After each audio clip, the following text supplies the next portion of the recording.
আমাকে বিক্রি করে দিয়ে ৬,০০০ টাকা পেয়েছিলে, তা দিয়ে একটা গরু কেনা হয়েছে তো। সেই গরুটা ভালো দুধ দেয়। আমার মতন মেয়ের চেয়েও গরুও অনেক ভালো। গরুর দুধ বিক্রি করে সংসারে সুসার হয়, গরুর বাছুর হয়, তাতেও কত আনন্দ হয়। বাড়িতে কন্যা সন্তান থাকলে কত জ্বালা। দুবেলা ভাত দাও রে, শাড়ি দাও রে, বিয়ের জোগাড় করো রে, হাবলু মিজান শ্রীধরদের থাবা থেকে মেয়েকে বাঁচাও রে। আমি কি বুঝি না? সব বুঝি, সব বুঝি। কেন আমায় বিক্রি করে দিলে তাও তো বুঝি। সেই জন্যই তো আমার কোনো রাগ নেই, অভিমান নেই। আমি তো ভালোই আছি, খেয়ে পড়ে আছি।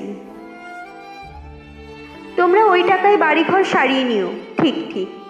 কালু হুলুকে স্কুলে পাঠিও, তুলিকে ব্রজেন ডাক্তারের ওষুধ খাইও। তুমি কি একটা শাড়ি কিনো, বাবার জন্য একটা ধুতি, দাদার একটা ঘড়ির শখ, তা কি ও টাকায় কুলুবে? আমি কিছু টাকা জমিয়েছি, সোনার দুল গড়িয়েছি। একদিন একদিন কি হলো জানো মা? আকাশে খুব মেঘ জমেছিল। দিনের বেলায় ঘুরঘুরটে অন্ধকার।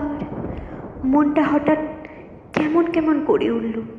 দুপুরবেলায় চুপি চুপি বেরিয়ে ট্রেনে চেপে বসলাম। স্টেশনে নেমে দেখি একটা মাত্র সাইকেল রিক্সা।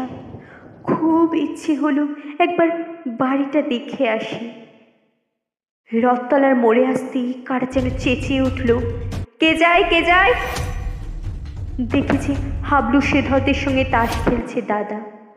আমাকে বলল, হারামজাদি, কেন ফিরে এসেছিস?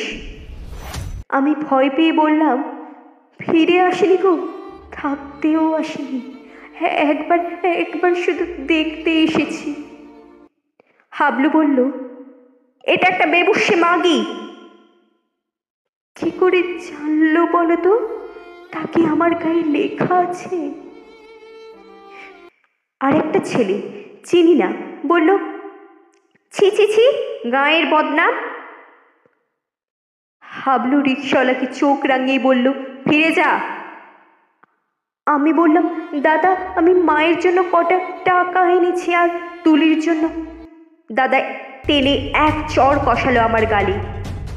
আমাকে বিক্রির টাকা হকের টাকা, আর আমার রোজগারের টাকা নোংরা টাকা। দাদা সেই পাপের টাকা ছোবে না। ছিনিয়ে নিল শ্রীধর, আমাকে ওরা দূর দূর করে তাড়িয়ে দিল।